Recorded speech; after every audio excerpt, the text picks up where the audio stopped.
integrity. We do hope and pray that these miscellaneous amendments, as proposed and as seconded and as undertaken by the chair of JLAC, have been dealt with in the proper manner, and there is no mischievous amendment therein. Thank you, Mr. Speaker, sir. The Honorable Millie. Thank you, Mr. Speaker, for giving me an opportunity. Mr. Speaker, I wish to support with proposed amendments. And Mr. Speaker, in saying so, I just wish to also give an indication that I agree with the chairman of the legal committee that miscellaneous amendment bills are not supposed to deal with substantive issues, but disagree with him that this bill does not deal with substantive issues. There are actually substantive issues that are dealt with in this bill. And I would want to encourage that in future, as I've said countless times before, that when we are dealing with when we are dealing with miscellaneous amendments, it should not be touching on substantive issues.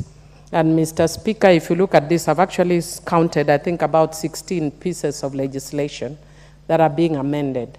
And again, the chairman of the legal committee has indicated to us that their legal committee did public participation yesterday and has encouraged members of the House to look at the report of the Justice Committee. And I'm sure the Justice Committee did not deal with the 16 pieces of legislation, because not all of them are related to justice. For instance, the Civil Aviation Act, the Value Added Tax Act, the Privatization Act, amongst others. So there are quite a number, the Public Finance Management Act, the Universities Act. So they've gone to various committees. Now you can imagine, Mr. Speaker, if you are going to read all those reports, and the likelihood of this bill coming for the committee of the whole House tomorrow is very high if the practice of this House is anything to go by. And that is why we are very amenable to suits in court. I said it to the Speaker before, earlier today, and I will repeat it, that the other side has majority. I don't know where we are rushing to. It's basically the same way we are rushing to get loans all over and then saying that we are broke. I think we need to be very serious about the way we are dealing with issues as a country. Mr. Speaker, there are some minor amendments which I have no problem with, including the proposed amendment to the Sexual Offences Act, basically situating the registry at a different place. How I wish, though, that now that we are bringing substantive amendments through here, that we brought a more substantive amendment that is more thorny on the issue of the Sexual Offences Act, which is where minors engage in sex with minors. Mr. Speaker, I have no problem with the proposed amendment to the Trustees' Perpetual Succession Act, but I wish in that amendment they would have also brought amendments on how you change trustees when they leave or when they retire, and that is still problematic. On the issue of Utamaduni Day, I was actually very keen to listen to both the mover and the seconder to see what reason we want to remove Utamaduni Day other than the fact that it is aligned to Moi. And we may not like Moi for whatever reason. I may have no problem with Moi. I don't understand why we want to remove Utamaduni Day, and yet we create impromptu environmental days or tree planting holidays. Why can't we then use this Utamaduni Day to do every other thing, including planting trees, including dancing and smiling? All those are Utamaduni-related issues. What's the point of order, Leader? Actually, Honorable Speaker, it was not a point of order. I was seeking to inform Honorable Millie. I did not ask to be informed. I'm sorry, you cannot inform me. You asked that you are on a point of order, you are not on a point of information. You cannot inform me without my permission. I'm sorry. Order, Leader. You cannot inform me without my permission. Honorable Millie, order. Mr. Speaker, I've said it before this House before. I'm very fairly informed. I don't need Honorable Nchungwa to inform me. Leader, did you want to inform Hon Millie? She's saying she doesn't want to be informed. If you have a point of order, then proceed.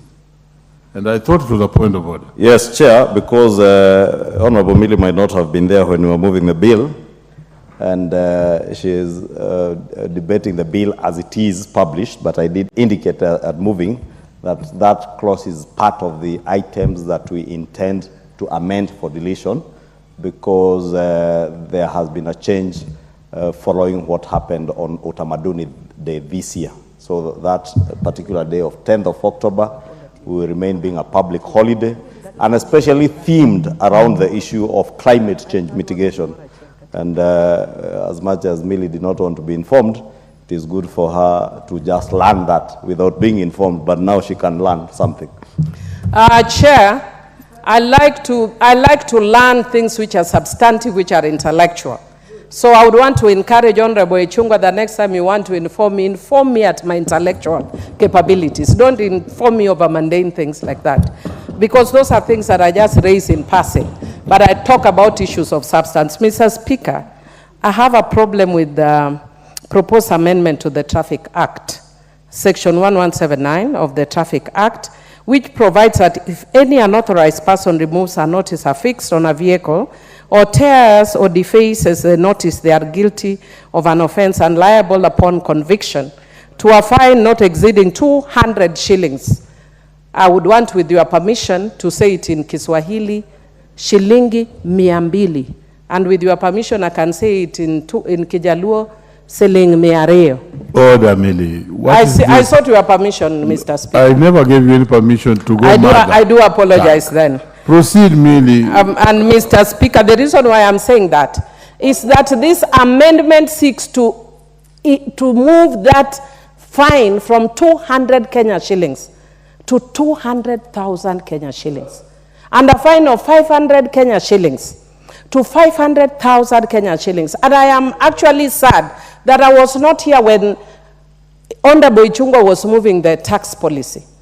And your tax policy must be anchored on what you promised, which was, what are these people you are calling, what were they called? Hustlers.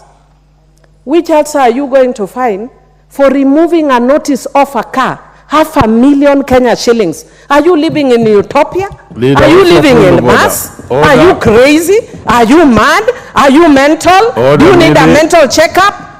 You are taking Kenyans crazy. Order. I'll still give you a time. This is the sweetness of debate. What's your point of order, Leader? Honorable Speaker, is a member really in order?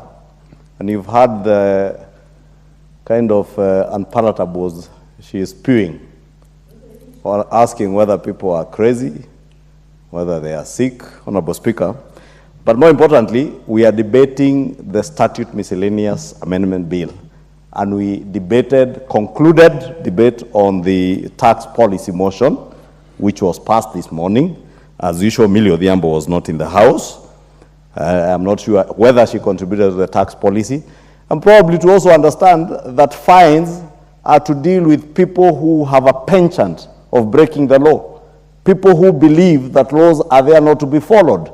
And therefore, Honorable Speaker, I would want you to get the Honorable Millie Odhiambo to restrict herself to the debate on the issues here. The tax policy debate was concluded and we voted on it in the morning. Honorable Speaker, we are therefore debating the Statute Miscellaneous Bill, and she can restrict. I heard her say that she wants to engage intellectual arguments, Honorable Speaker, and you know, I have tremendous respect for a lady like her, but when she engages in epithets, Honorable Speaker, I may not be able to engage, to lower myself to that level.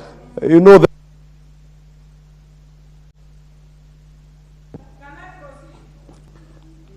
Please, Honorable Millie, proceed.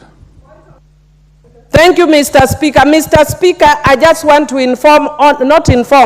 but indicate that this is what I was talking about when I talk of intellectual engagement.